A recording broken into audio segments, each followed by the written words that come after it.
Michigan. This is Grand Tap Media Business TV. My name is Pamela Kine, your host.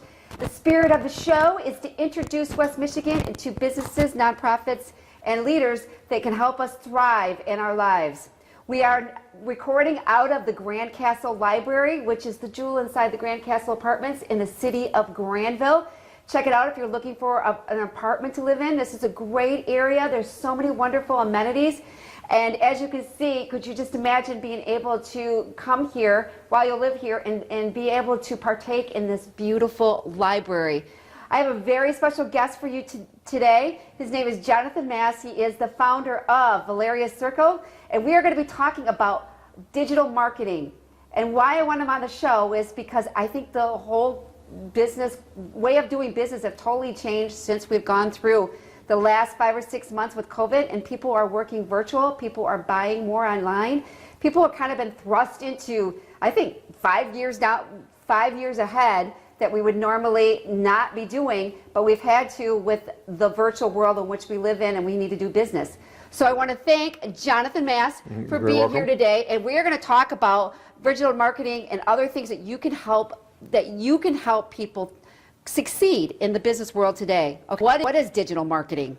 Well, digital marketing is any type of marketing you're going to do that takes place online or in a digital format. That could be anything from a digital billboard to a video display that might be here in the library at the castle, to your website, to social media, online video, anything like that that encompasses marketing that you're doing online.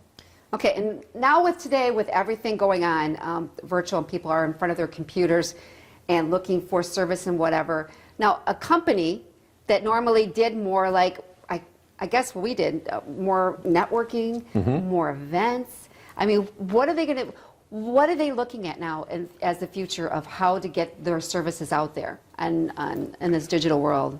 Well, I think the important thing now is to understand that people are going online to find you.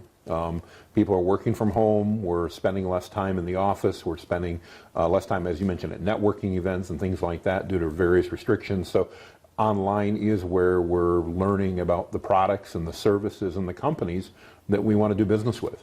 And so it's that much more important that not only do we have a presence as a business online, but that we're thinking that through and really understanding the audience that we want to work with, so that we can make sure that we're appealing to that audience and that we're showing up digitally online where that audience is already at. That means understanding the channels they're using, the sites they're going to, and things like that, so that our content appeals to the people we want to do business with. All right, that's basically where I want to come at. Know your audience, know your customer. And what if there's a company out there that they would call you up and say, we don't know our general customer, we're kind of all over, and you probably get that with people that are dealing with that, and they don't know to narrow in their niche. They think they have to do the whole broader, they want to reach out so many people. Sometimes less is better. Is that correct? It is. You and I both been at networking events where people go around and say, who's a good customer for you? And somebody will stand up and say, anybody that breathes. Well, that may technically be true. It's not a great way to do marketing. Right. Because I can't appeal to all of the people that breathe with the same message. Sure. I need to be able to target that message that I have to the groups that I want to do business with. In my case, let's say that you're selling to men, that's a different message than I might have if I was selling to women. It may be a similar message, but it's still different. And we need to nowadays, and with digital we can target those messages to the specific groups that we want to work with. So instead of having a broad general message that we send to everybody, now is the perfect time to start thinking about how do I segment my audience, my marketplace, and how do I create compelling messages, very succinct, clarified messages to each segment to make sure that I resonate with them quickly. Online, everybody's getting information overload. We've got 3 to 5 seconds to get somebody's attention. Oh, no. I think of it like driving down the highway. If you drive down a highway and you see a billboard, you've literally got a couple seconds at most to get your message across and have them remember what was on that billboard. And we've all seen billboards as we're driving down that we catch the headline and then there's 20 other words or maybe even 5 other, and we can't get that as we're driving by at 70 miles an hour. True. Even when we're sitting at our desk or sitting in our easy chair on our phone, that same effect happens. We don't have 30 seconds to get our message across. We've got 3 to 5 seconds. and we need to therefore make sure that's succinct and relevant to the user we're talking to. Because if I'm trying to sell to you as a female, and I talk about a message that's going to resonate with me as a 50-year-old male, that may not resonate with you, and you may skip right on by. True. I've got to tailor that message, knowing that if you are looking at it as a woman, it's maybe a different message. There may be different things I'm addressing than if I'm selling to men. Or again, age groups, demographics. We need to understand that about our audience so we can make sure that our messages appeal to the people that are viewing that.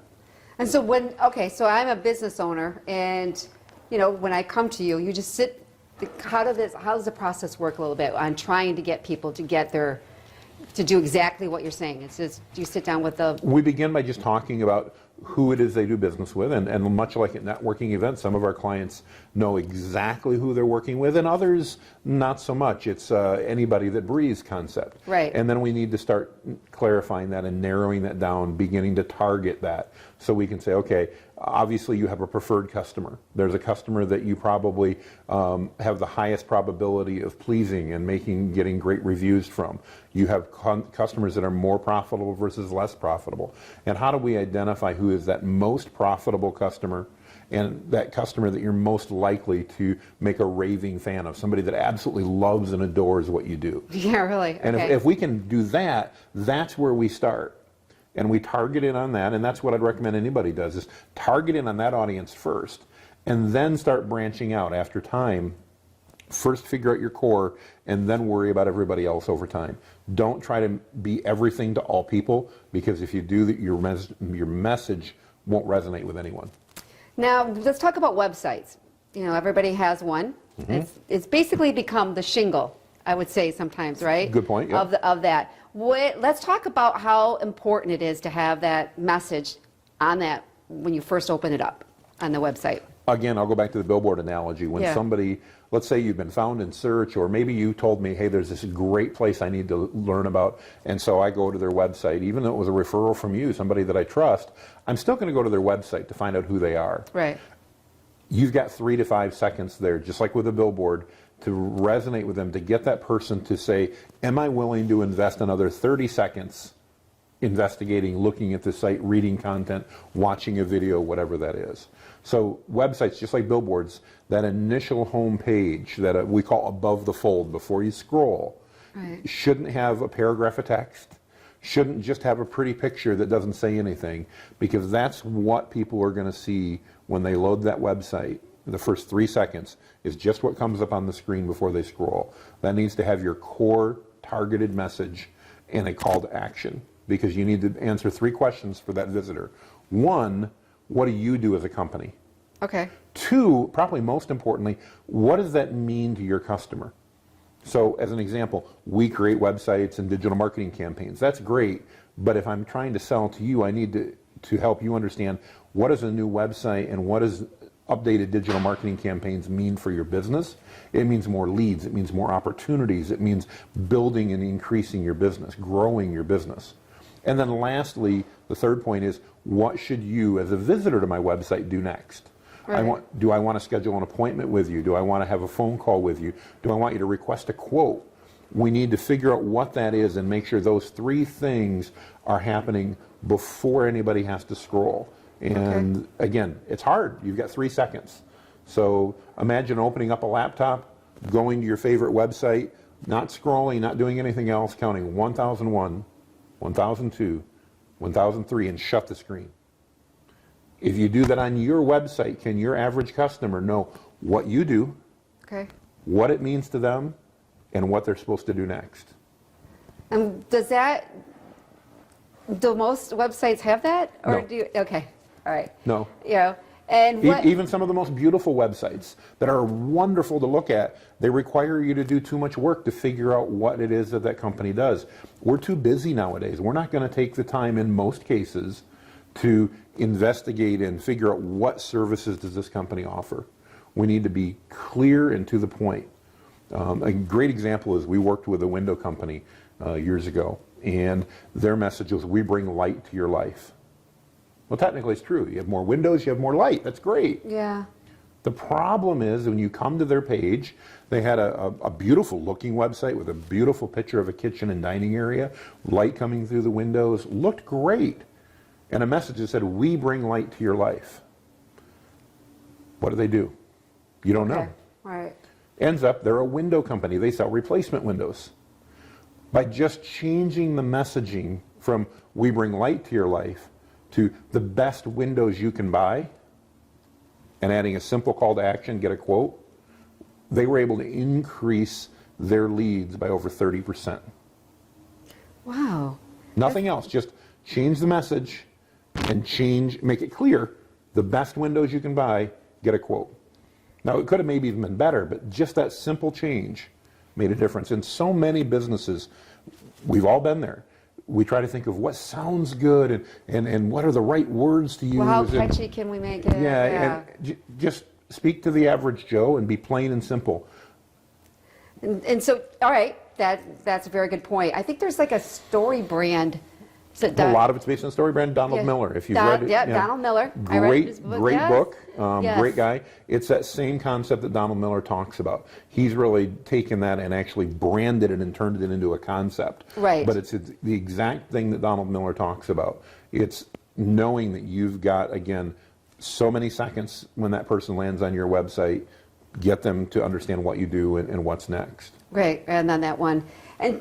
And you can do the same thing for them. You call them, they'll come and see. Absolutely. Get them on the appointment or whatever. Okay, talk about what do you see happening in the future under the virtual world in which we live in?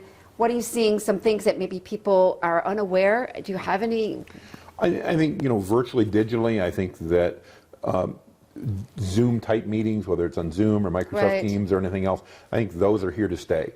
People have realized from an efficiency standpoint, if nothing else, that it's a lot more efficient to pull people together and have a meeting that way than it is everybody to go drive downtown to your office, park, get into the office, wait for everybody to show up, sit in the conference room, have a meeting, and then undo it all as we leave town.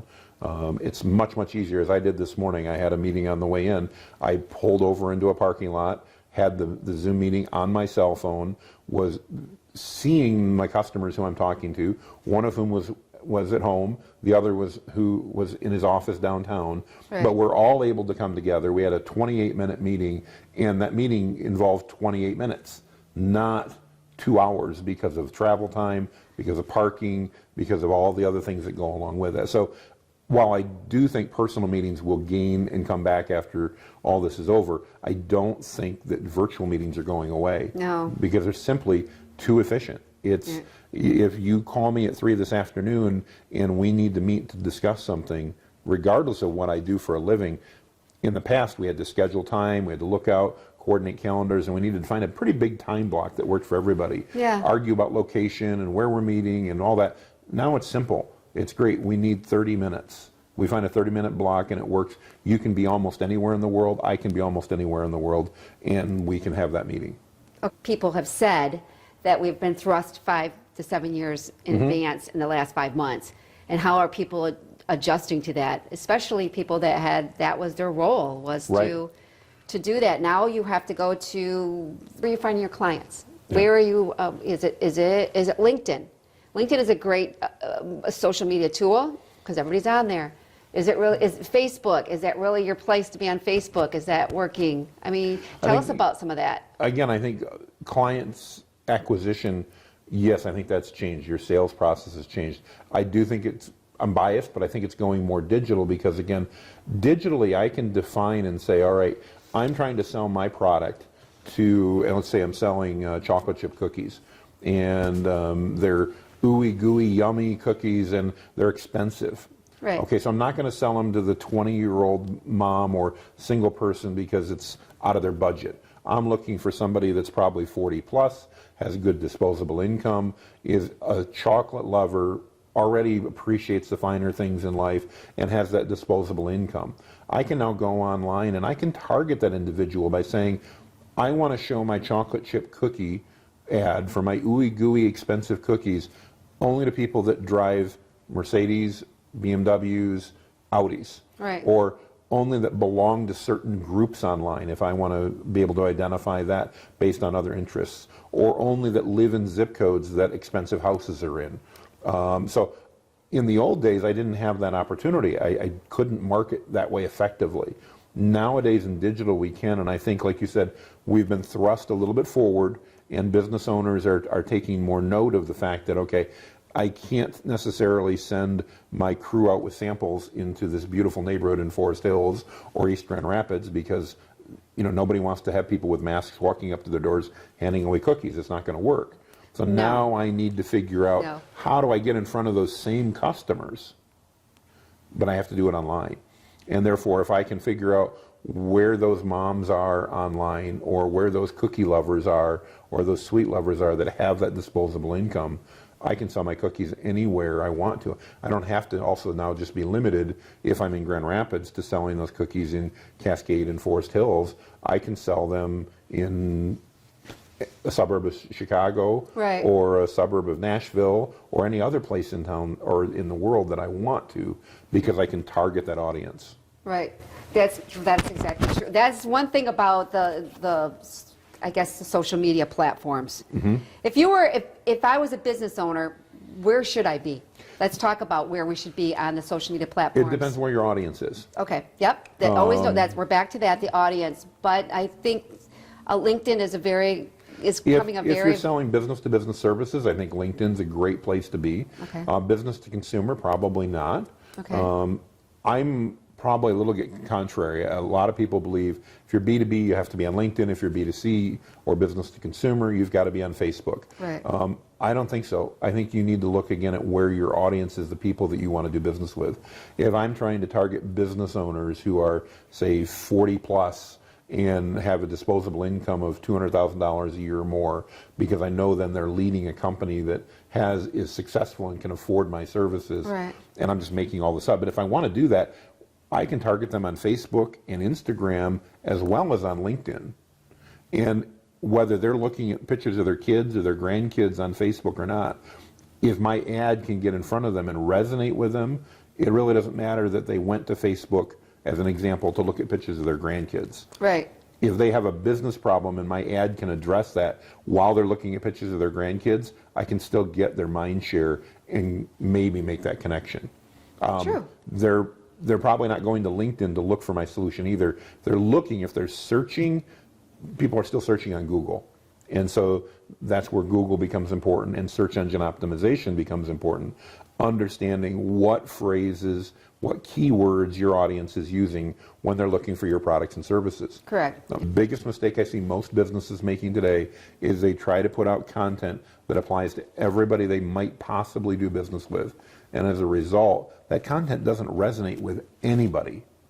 They'd be far better to put out specific targeted content to one of their key market segments and know that it's going to resonate with them. It may miss 80% of the other people, but that 20% it's going to resonate with, and now I'm still 20% ahead of my general message that resonated with nobody.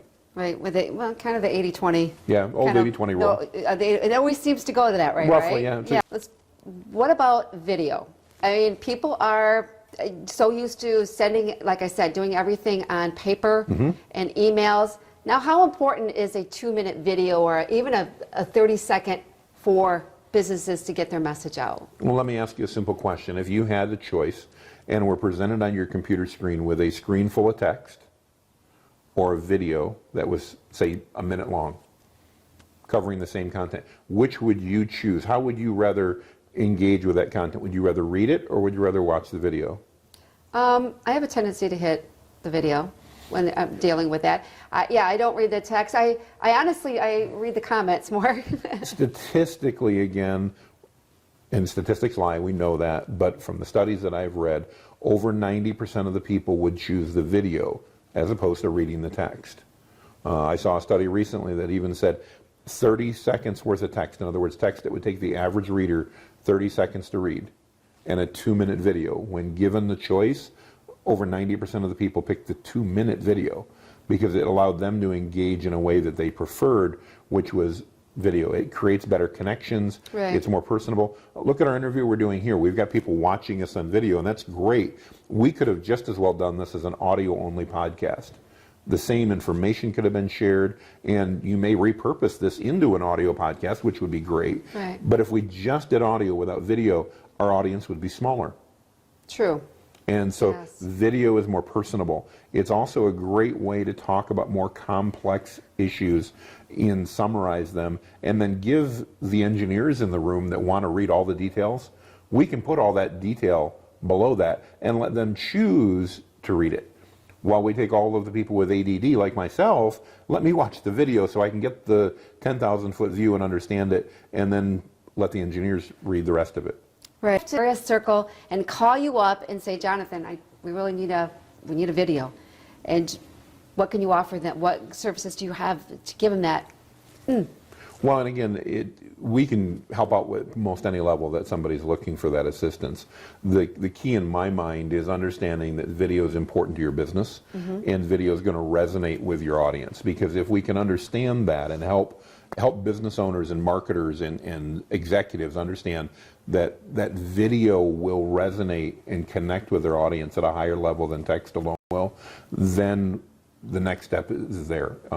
It's amazing how many people are just afraid to sit here and be on camera and be recorded, yet we can just have a conversation as we're having here, unscripted, unplanned, and hopefully add value to what people are seeing without having to necessarily write a script, proof it, read off a teleprompter. We're not doing any of that today. This is easy. You invited me in, said sit down, let's have a conversation. Correct. And that's what we're doing. We're having a conversation. You can do that same thing in your business, just as though you were sitting down with a customer or a prospect. And it can even carry on beyond that. I just talked to a client the other day who's interviewing through this COVID process and said, how do we do interviews? Particularly, they want to do group interviews for their first set, and they're not comfortable doing that based on what's happening. Yes. So they're now going to do it all via video. They're literally, in this case, taking a simple budget solution. They're creating a Zoom meeting. Their entire leadership team who does the kickoff or that group interview is hopping on the Zoom meeting. Okay. And they're recording each bit that each leadership team member says in that group interview. So they're taking what used to be a physical event, they brought everybody into their office, they're now turning that into literally a Zoom video. What exactly are some of the things that you're starting to see you're creating for businesses to be successful in this? I think the biggest thing as we look at the future and see what's coming up is I'd encourage business owners not to be scared. Don't be fearful about what's coming up. We as a human race have dealt with lots of worse issues than whatever's going to happen in the next 3, 6 months, year, whatever it may be. So we'll adjust. We'll figure it out.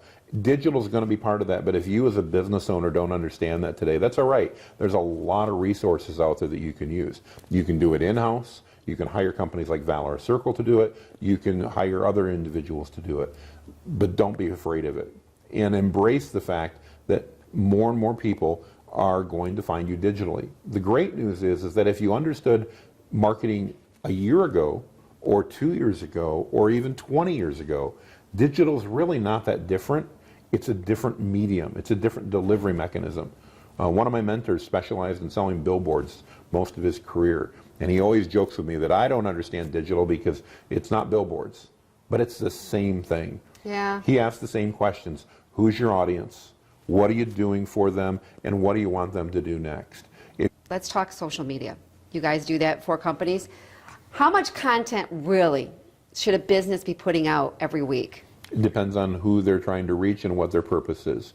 If you're trying to keep your audience informed, social media posting, in my mind, should meet what we call the EIEIO principle. You know me, I'm a farm boy by nature, and it's from Old MacDonald, but we want to say that content should educate, it should instruct, it should entertain, it should inform, one of those 4 or more, and last but not least, it should be outrageous, not offensive, not Howard Stern. I don't want to listen to him because he's cussing, but it needs to be outrageous. It needs to have draw.